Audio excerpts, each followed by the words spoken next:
Welcome to our Holistic Business Network Live. I am going to be speaking with one of our newest members.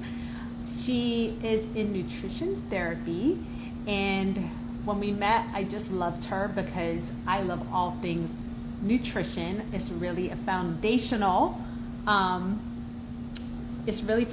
to our health. So whenever we get into that nutrition talk, I get excited, and I can see she's already on here. So before I let her on, really quick, I want to share that I'm Michelle Fletcher, the founder of the Holistic Business Network. The Holistic Business Network is a community of over 30 modalities of health and wellness, and even people that support the health and wellness industry, whether you're in branding or AI or all the things. We are a community where together we know that when we come together, it's even more powerful, the work that we do and the people that can be healed. And so right now we are doing our Founding 1000 movement, where we are expanding our community to 1,000 members, and that is because when we come together, it is truly powerful how people are being healed around the world. And so this membership is open to people around the US and also around the world. And so know that we're in 3 different countries, but we are based in the US, and this movement is on and popping. So if you want to know more details about that, send me a DM. But for right now, I am about to add in Amanda. This is going to be a great accepting. Excuse my, oh, there she is. Hi. Hey, Can you hear me? I can. You sound good. Good. How are you? I am great. How are you doing? Good. Can't complain. I am loving all the educational videos you are posting. Hey. So good. Thanks So so good. much. So I'm going to share. Me and Amanda met, was it a month ago? It was literally a month ago. Yeah, literally a month. At an event where she was a featured speaker. She came down to South Florida to do this talk with the modern day wife, and I was moderating the panel, and I was just like, yes, you're speaking my language. I love all things nutrition, and actually seeing the results that you've helped people to get. Thank you. I just love to see that, and that you really have the receipts to show that you're the expert in this area. So please tell everyone where, all about you, like your background. We're going to dive into your story, and let's go for there. We're going to talk about some juicy stuff. Okay, I'm ready. So I'm Amanda Chin-Khan. I have been doing this now for almost 10 years. I was actually thinking about that the other day. Like, I feel like I just got healthy, and it's already been 10 years of being in the industry. And I've been blessed to be able to help over 1,200 people at this point with getting their health in order, getting their symptoms under control, putting diseases into remission, getting rid of, symptoms that have been plaguing them for so long, and then, of course, losing weight healthily. So I've been incredibly blessed to walk on this journey with so many people. And it's been a cool, crazy journey. That is amazing. Over 1,200 people, guys. That's a lot of lives transformed. And there's so many more that you're going to be transforming. That is so good. So tell me how you got into this field, because I am seeing with a lot of wellness professionals, it's usually because we have an experience ourselves, and then we're able to help ourselves in some way, and then now in turn are passing that on. Is that your story, Amanda? That's pretty much my story. That is pretty much my story. I started getting really sick very early in life. And I remember being like 13, 14 and like taking Tylenol every day because I had headaches or I had really bad cramps, or there was always a reason to take Tylenol. And then by the time I was 16, it like progressed. And then when I was 19, it progressed again. And then by the time I was 23, I was on 6 different medications. And none of them were really helping. And then, of course, the combination of those medications were causing other side effects to happen. And I was in a tremendous amount of pain. Like the pain that I was dealing with was unreal. And I actually went to the doctor. The doctor said, "We don't know why you're still responding this way. Let's do exploratory surgery and see what's going on in your gut." Because I had actually really severe IBS. And they had put me on medications to like slow down the gut function. And it didn't really help. What ended up happening was I would have IBS for a couple of days, and then it would completely go in the opposite direction where I'd have like severe constipation for a couple of days. So I was just doing this flopping around.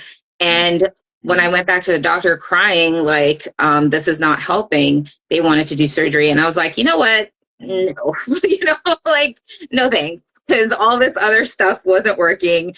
So I actually went home and talked to my grandmother. And I was like, I told her, like, I don't know what to do.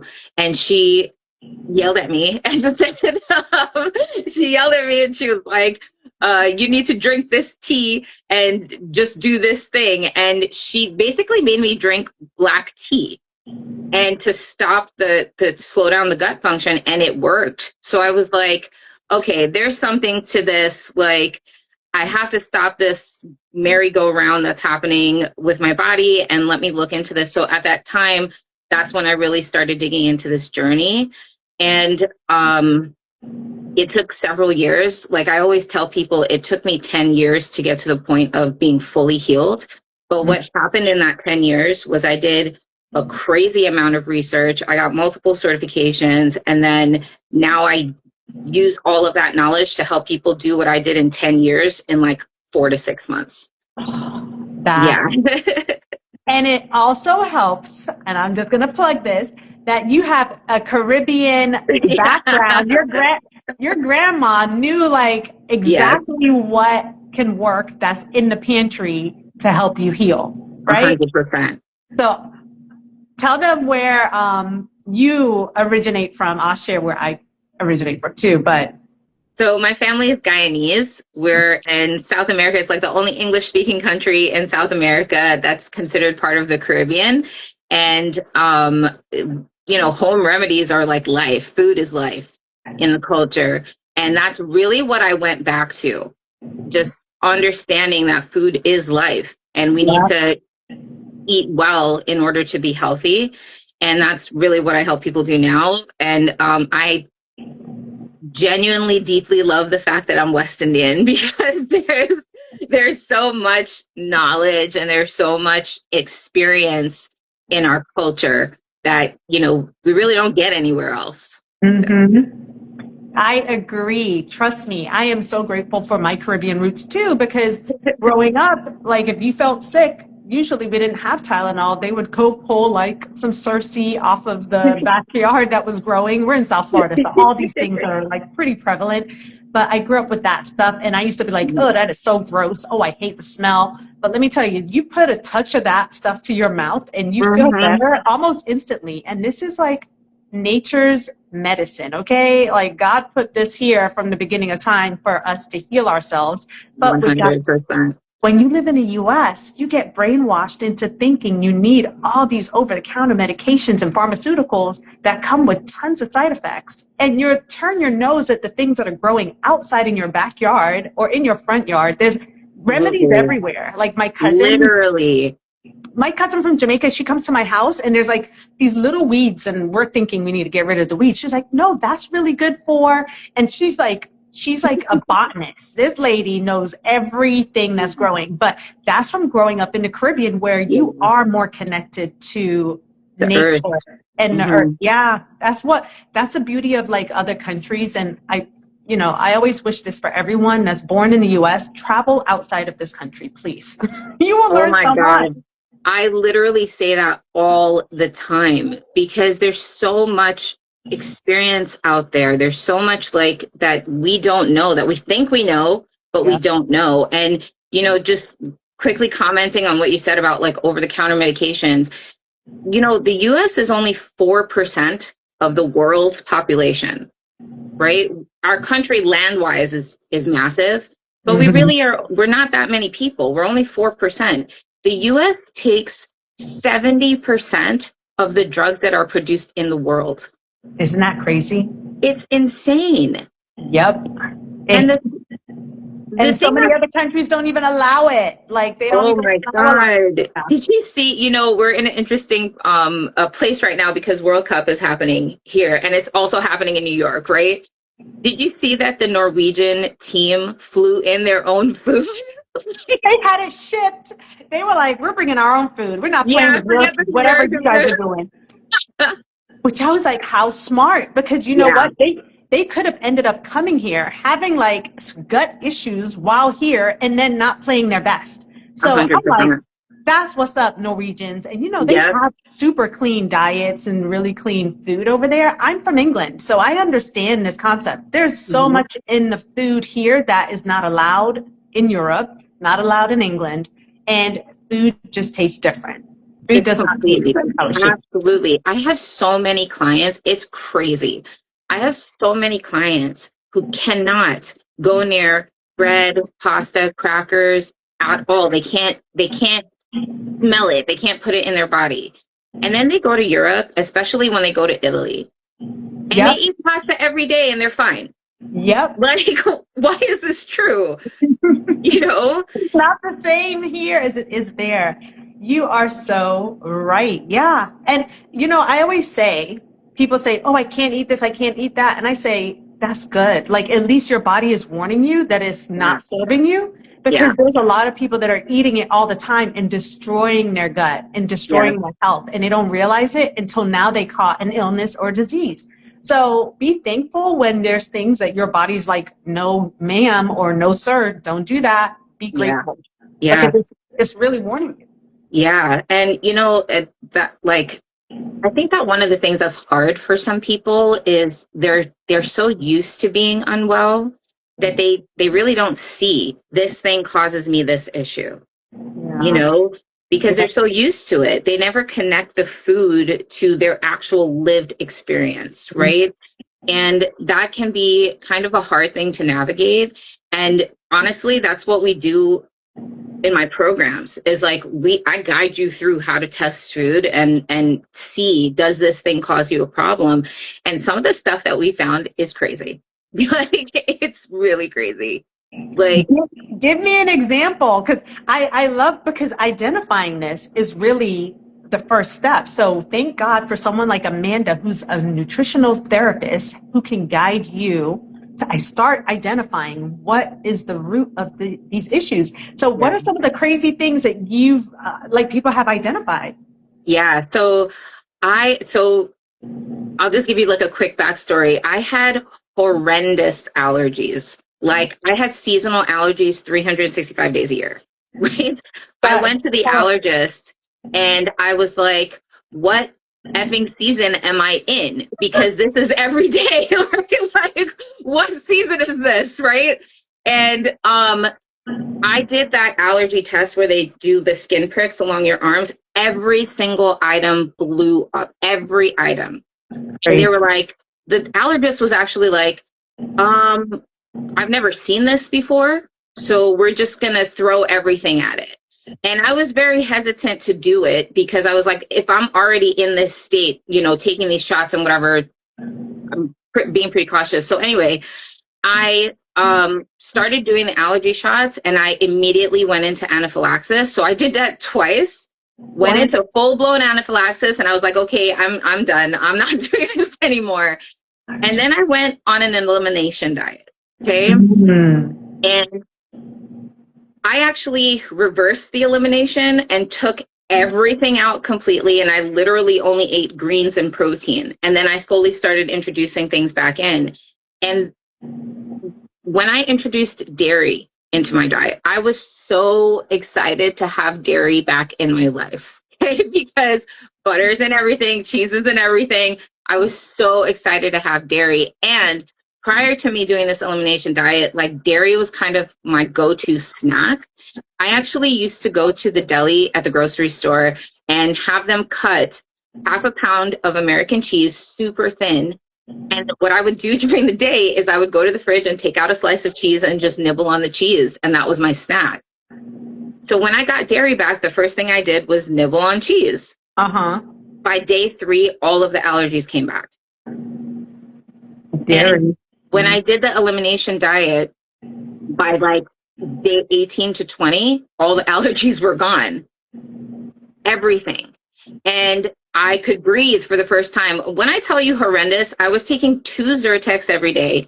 I had eye drops, ear drops, because my ears were on fire all the time. Like that connection from your ear to your throat literally was on fire. So I had eardrops, eye drops, a nose spray, an inhaler, and I was taking 2 Zyrtex every day. And that's in addition to the 6 medications that I had, right? So Crazy. yeah. So when I finally could breathe, I was like, this is wild. So when the dairy came back and I was like, oh my God, the allergies are from dairy, this is nuts. I also had really severe eczema. Like I had eczema everywhere. The eczema disappeared. When I had the cheese, by day 3, not only did the allergies come back, the eczema came back. So that's just like my own little backstory with like food testing. But recently I had a client who had very severe psoriasis. Like I felt so terrible for her because she literally had Band-Aids on every digit of every finger because her skin was so cracked that it would just leak all the time. Oh, she's inflamed. Yeah. So I warned her when we started. I was like, when we get back to dairy, be prepared, that this might be the thing. But the human body is so interesting and every person is so unique. You can't make assumptions about anything that anybody is going to respond to. Like for me, it was dairy, but that doesn't mean that it'll be dairy for you. But I still said to her, take your time. We're going to go through this. Let's see what happens. So we get to dairy and she's totally fine. By the way, her skin completely cleared up by week 3 of working with me, like completely. Everything was closed. Her skin started healing. Wow. And yeah, it was beautiful. But we get into dairy. She's totally fine. When she started the program, she told me that the hardest thing about doing the diet portion of the program for her was going to be that she couldn't have soup. And I was like, that's interesting. Why soup? And she said that when she was a kid, her grandfather used to make this barley soup for her and he would feed it to her. And then as she became an adult and had kids, her mom would make the soup and bring it and they would eat it and she would feed it to the kid. And so that's like a staple in their household. Right. When we got into the grains portion of the program, she didn't want bread. She didn't want pasta. She didn't want crackers. She wanted that soup. The next day, her skin broke out. Wow. And then when we tested it again, it was the barley that she was missing that was causing the psoriasis that she had her entire life because she was eating barley. Oh my goodness. The staple food she was eating all the time. And you're so right. Like everybody is different. I literally was on a podcast talking to the same exact issue where, there's so many trends in how people eat and there's vegans. And it was really like about 5-6 years ago, people were so adamant about everyone should be vegan or everyone should be this way or everyone should be carnivore. And I'm just like, everyone is different. Like what works for you? Like I see people have charcuterie boards where they have the meats and the cheeses and the fruit. And I'm just like, oh, when I eat that, my stomach does. Like the first time I was like, oh no, I cannot do that mix. Like, I don't know how people love to eat that. Well, a lot of people love to eat that. And it definitely works because there's always charcuterie boards, whatever. But I know I can't do that combo. And I think what makes me different is from a young age, I always was paying attention to if I did consume something, how I felt. If I felt like my stomach was not happy, I was like, I'm not eating that anymore. And being small my whole life, they were like, oh, why are you not eating? And I'm just like, because I'm listening to how I feel. But a lot of people don't. They continue to eat the thing that's making them have all kind of issues. Like you just described, her whole life was eating that soup. Probably not, because you think barley's healthy, but just how her body's made up. That is so interesting. Yeah, and I have literally like 1,000 more stories like that. Where it's like something crazy. I had one lady years ago who actually had a lazy eye. And she said that when she feels her eye drifting, she can, like pull it back into place. And but sometimes it's harder to pull it back than others. So when she started the program, she genuinely believed that nothing that we did would actually help it, because she was born with this issue, right? And as we're going through the process, we're like towards the end of the program, I said, have you noticed any changes with your eyes? And she's like, actually, my eye hasn't drifted in weeks. And I was like, really? And she's like, yeah, I hadn't drifted in weeks. I think just overall me getting healthier, helped it. But I said, okay, as we continue to, introduce foods, let's pay attention to that and make sure there's nothing that's she's like, no, nothing's going to contribute to it. And I was like, okay. And so she comes back in 3 weeks later and she's like, we're talking. I noticed that her mood was lower, like her energy was lower. And I was like, are you sure nothing is bothering you with the food? She's like, no. I said, how about your eye? Is your eye okay? She goes, oh, in the last couple of weeks, I did have to pull it back twice. I said, what did we introduce those last 3 weeks? And she's like, grains. I said, what kind of grains did you have? She said, bread. I said, oh, okay. Do you think that the bread possibly potentially caused you to lose control of the eye? No. I said, okay, let's test it. The next day, she's like, yeah, it's the bread. It's like you almost don't want to believe it, right? It's like we're in denial. Exactly. I think also it's like food is such a natural thing, right? It's like we don't expect for the food to cause this reaction in our body, because aren't we human and supposed to eat, right? Like, so this notion that the food is causing us problems is, I think, very hard to stomach, very hard to accept, and also confusing for a lot of people. Yes. Yeah. It's so true. And like having someone like you, this was something that I used to educate people on nutrition and how important it is to eat more plant foods. But before I started on that journey, my son really was the reason I took a look at this. My son, when he was born, he ended up having reflux that turned into acid reflux. He projectile vomited like out of the movie The Exorcist for like 10 months. I'm not joking. He would eat, and after he would eat, he would projectile vomit. Like I was changing clothes all day. He was changing clothes all day because it was just a nightmare. So it was very miserable for like the first 10 months. And so I was actually taking my kids to a holistic pediatrician. And I'm so grateful for this man, Dr. Pursuti. I think he's retired. He retired a long time ago. And not only was he a holistic pediatrician, but he was like in his late 60s. I think he was in his 70s when we were going to him. And so he was so wise. So with my son, he would say, hey, for me, I was breastfeeding. So he was telling me to eliminate a ton of stuff. And then for my son, he was like, oh, you need to eliminate. Well, back then he was just on breast milk or whatever. But he's the first person that put into my mind to eliminate, to discover where the issue is. Yeah. So my son is now 16.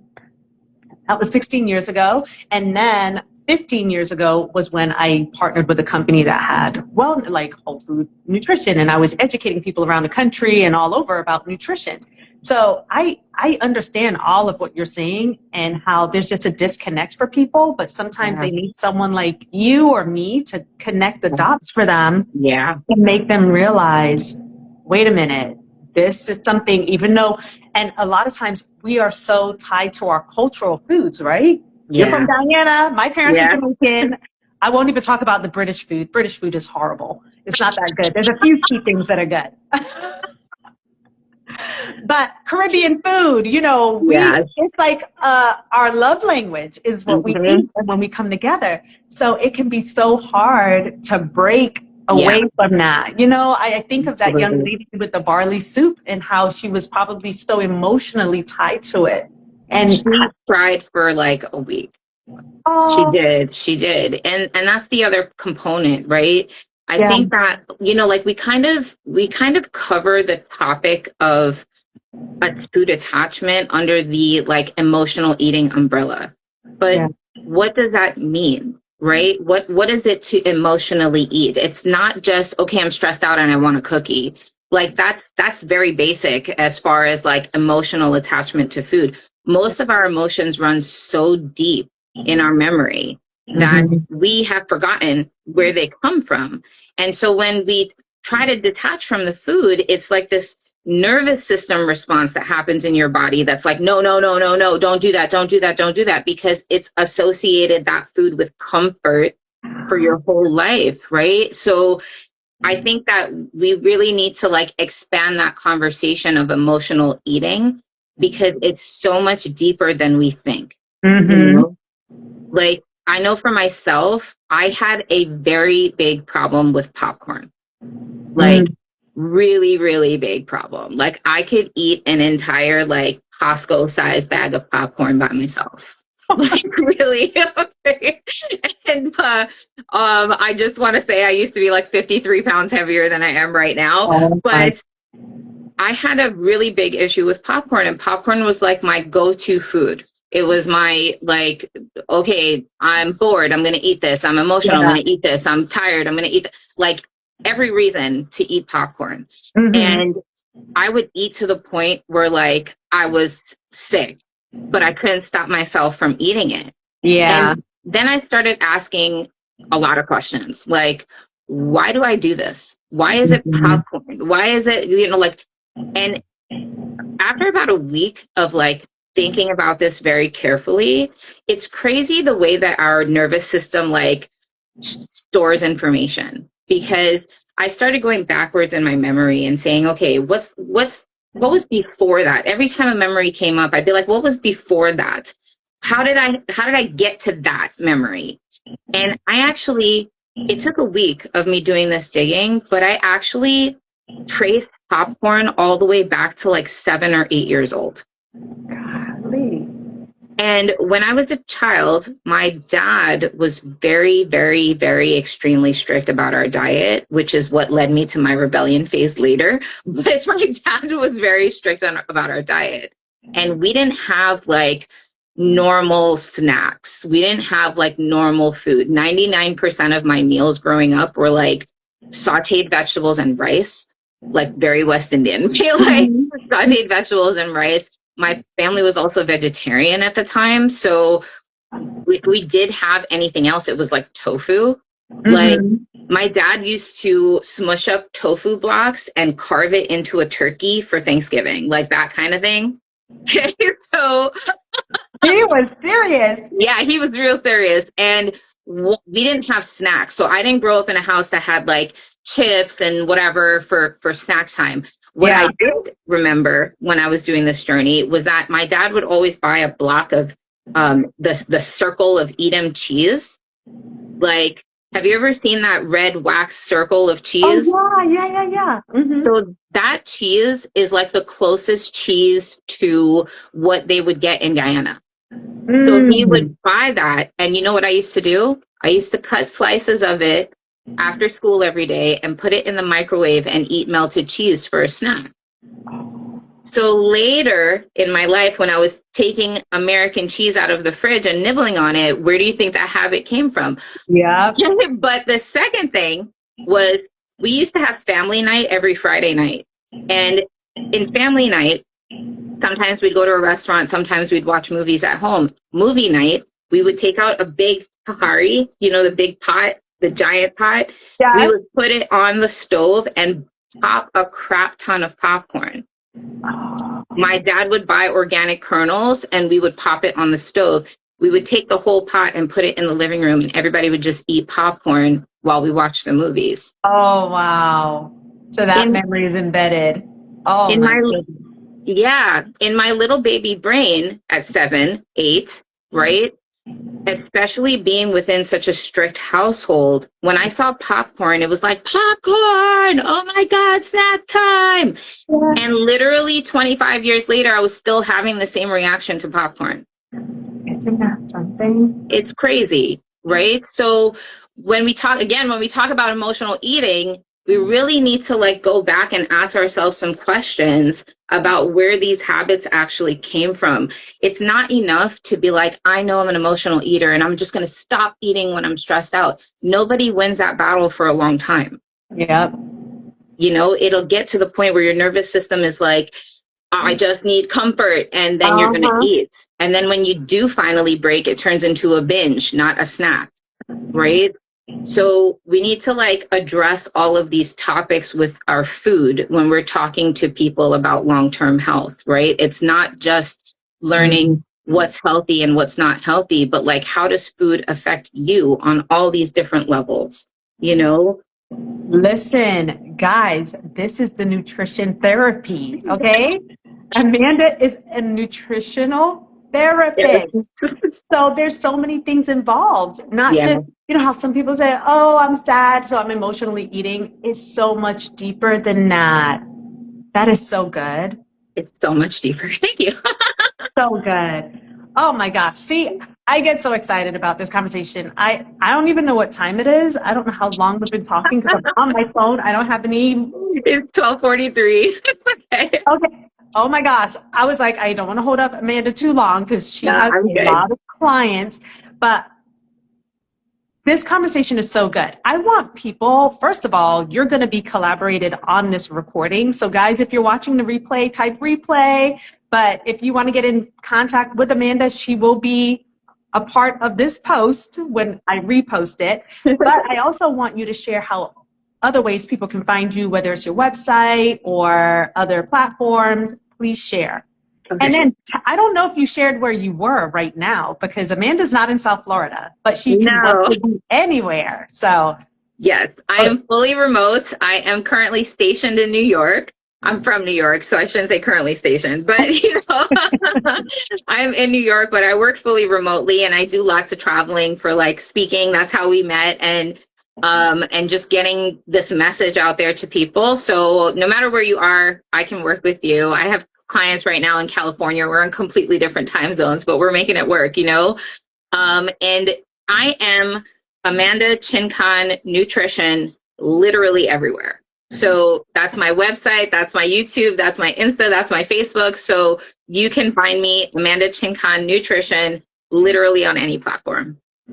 And I will say, me and Amanda met a month ago. I feel like she's one of those people that I feel like I've known forever. But just from checking out your page, such good content. You want to follow her on Instagram because she is dropping some bombs. I'm like, what is this about smoking marijuana and how it, like, she's sharing some stuff that I was like, oh, I wasn't expecting to hear this. But this is stuff people need to hear because we do hear a lot about the nutritional side a lot, but you're going in on some things Yeah. that are cultural also. So 100%. Yeah, people didn't like that post, but I think it's important for people to hear. yes. So No, no, I appreciated seeing that and like helping people to understand it's more than just this thing that you do. It goes deeper than, you know, what you're doing and the effects of it. So I thought it exactly. was great. Thank you. Thank you so much.